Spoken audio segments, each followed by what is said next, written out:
یا ایھا الذین آمنوا اذا لقیتم فئۃ فاثبتوا۔ اس آیت کی تشریح کے اندر آقائے دو جہان سرور دو عالم حضرت محمد مصطفیٰ صلی اللہ علیہ وسلم نے فرمایا، یا ایھا الذین آمنوا لا تتمنوا لقاء العدو فاذا لقیتم فاصبروا۔ آقا صلی اللہ علیہ وسلم نے فرمایا کہ اے ایمان والو، دشمن کے ساتھ مقابلے کی تمنا مت کرو، لڑائی اور جنگ کی تمنا نہ کرو، یہ نہ چاہو کہ لڑائی ہو، لیکن اگر یہ نوبت آ جائے اور دشمن حملہ آور ہو جائے یا ٹکرا جائے تو فرمایا فاصبروا، پھر ثابت قدم رہو۔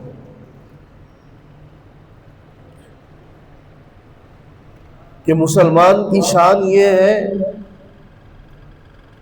اور رسول اللہ صلی اللہ علیہ وسلم کا حکم یہ ہے کہ وہ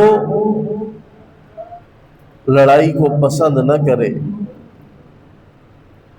جنگ کو پسند نہ کرے، بلکہ اس سے حد المقدور بچنے کی کوشش کرے کہ اس کی نوبت نہ آئے۔ لیکن اگر نوبت آ جائے تو اس کے لیے بھی اللہ رب العزت کے احکامات بھی موجود ہیں اور رسول اللہ صلی اللہ علیہ وسلم کا فرمان بھی موجود ہے۔ جو آیت مبارکہ پڑھی اس کا ترجمہ بھی یہی ہے کہ یا ایھا الذین آمنوا اذا لقیتم فئۃ فاثبتوا، کہ جب تم دشمن سے ٹکراؤ تو پھر ثابت قدم رہو، اور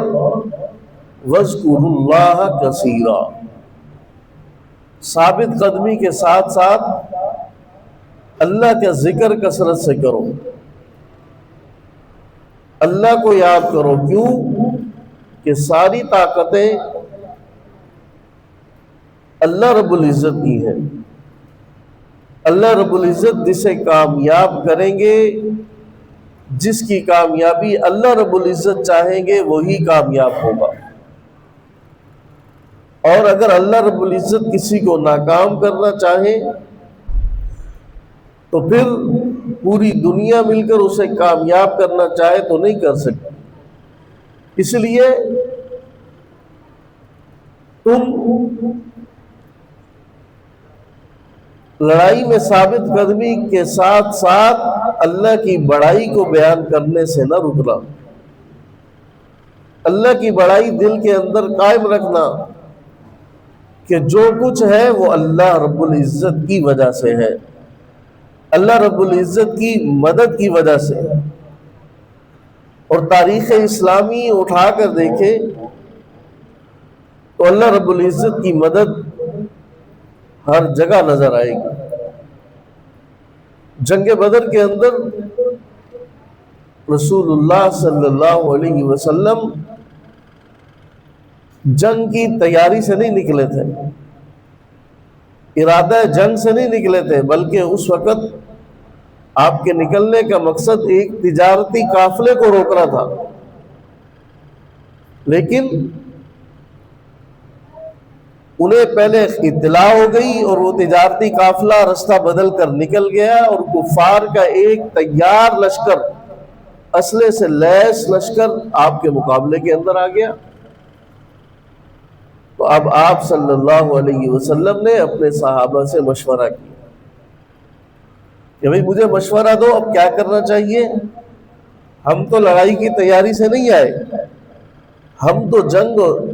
کی تیاری سے نہیں آئے، اسلحے سے لیس ہو کر نہیں آئے، اور اتنی افرادی قوت بھی لے کر نہیں آئے، اور سامنے سے 1000 کا لشکر ہے، کیا کرنا چاہیے؟ تو ایک صحابی اٹھے اور رسول اللہ صلی اللہ علیہ وسلم سے عرض کی کہ یا رسول اللہ، آپ جیسے حکم دیں گے ویسے ہم کریں گے، ہم ان اصحاب موسیٰ کی طرح نہیں کریں گے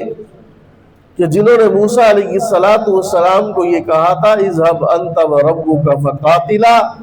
انا ہاہنا قاعدون، کہ تو چلا جا، تیرا رب چلا جائے، وہ جا کے لڑے، ہم تو یہاں بیٹھے۔ فرمایا ہم اصحاب موسیٰ کی طرح یوں نہیں کہیں گے، بلکہ آپ چلیے، ہم آپ کے شانہ بشانہ چلیں گے، ہم آپ کے آگے بھی لڑیں گے، دائیں بھی لڑیں گے، بائیں بھی لڑیں گے، پیچھے بھی لڑیں گے، جہاں آپ حکم دیں گے وہاں ہمارا خون گرے گا۔ اور پھر اللہ رب العزت نے ان 313 ایمان والوں کو 1000 کفار کا لشکر کہ جو اسلحے سے لیس تھا اس پر کامیابی اور فتح عطا فرمائی۔ اور غالباً جنگ حنین کے موقع پر مسلمانوں کی تعداد بہت زیادہ تھی، اسلحہ بھی پورا تھا،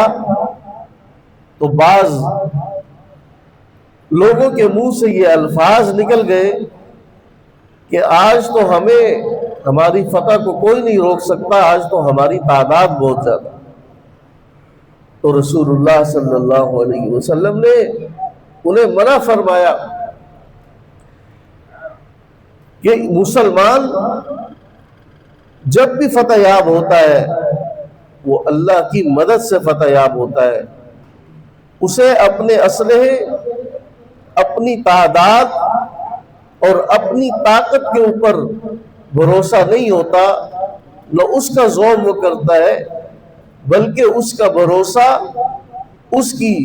طاقت وہ اللہ رب العزت کی مدد ہوتی ہے، اور اسی مدد کے ساتھ مسلمان فتح یاب ہوتے ہیں۔ پھر چاہے وہ تعداد میں زیادہ ہو یا کم ہو، جب اللہ کی مدد آتی ہے تو پھر فتح نصیب ہوتی ہے۔ اور پھر قرآن مجید کا حکم ہے وَلَا تَنَازَعُوا فَتَفْشَلُوا وَتَذْهَبَ رِيحُكُمْ،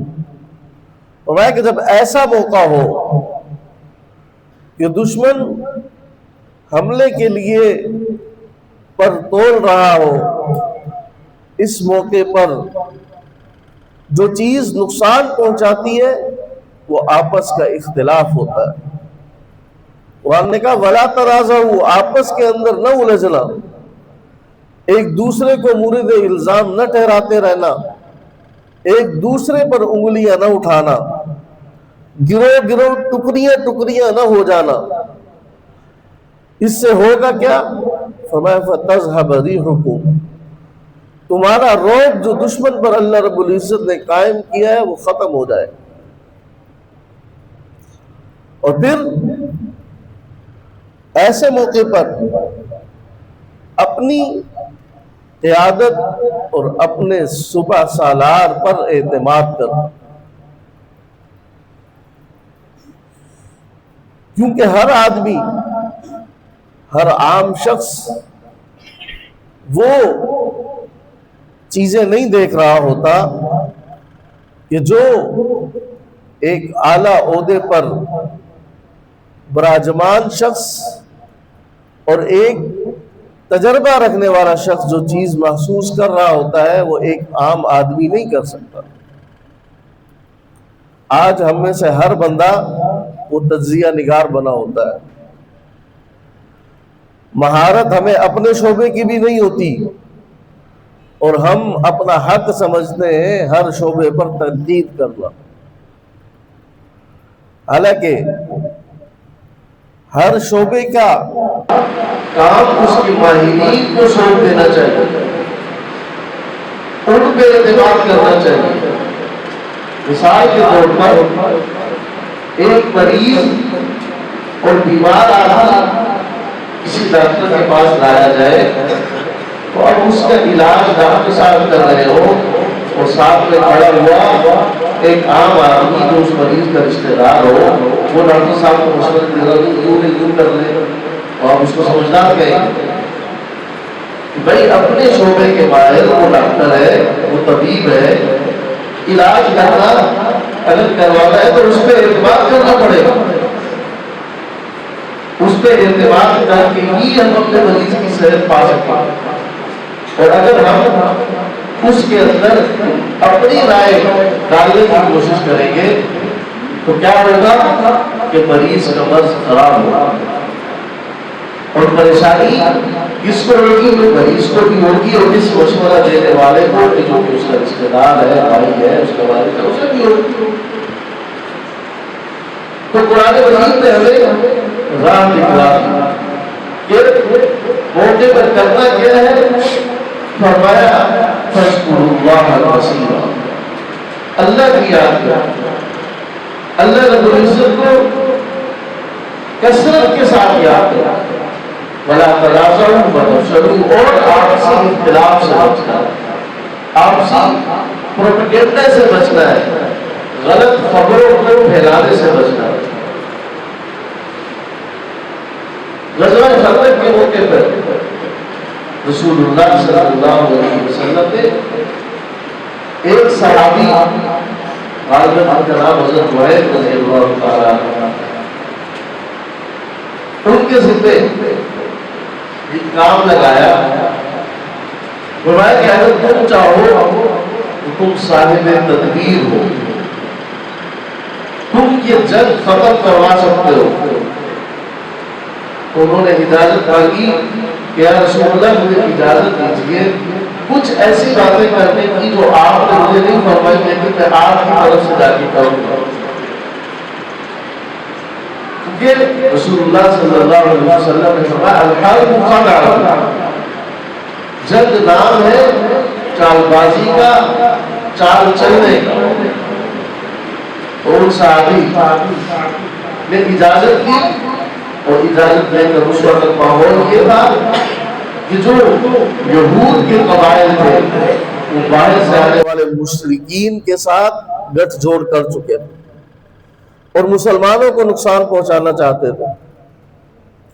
تو اس ایک صحابی نے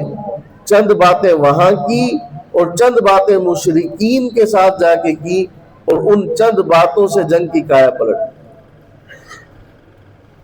ابھی تفصیل کا موقع نہیں، وقت ختم ہو رہا ہے، اکثر حضرات گھڑی دیکھ رہے ہیں، میں دیکھ رہا ہوں۔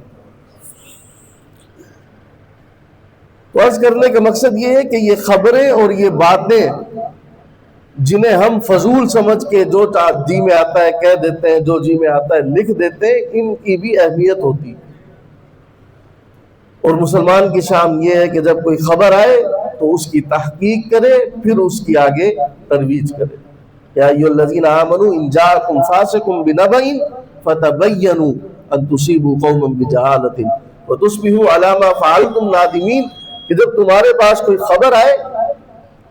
تو اس خبر کی پہلے تحقیق کر لو، ایسے نہیں ہو کہ کل تمہیں پھر اس پہ نادم ہونا پڑے۔ تو عرض کرنے کا مقصد یہ ہے کہ آج امت مسلمہ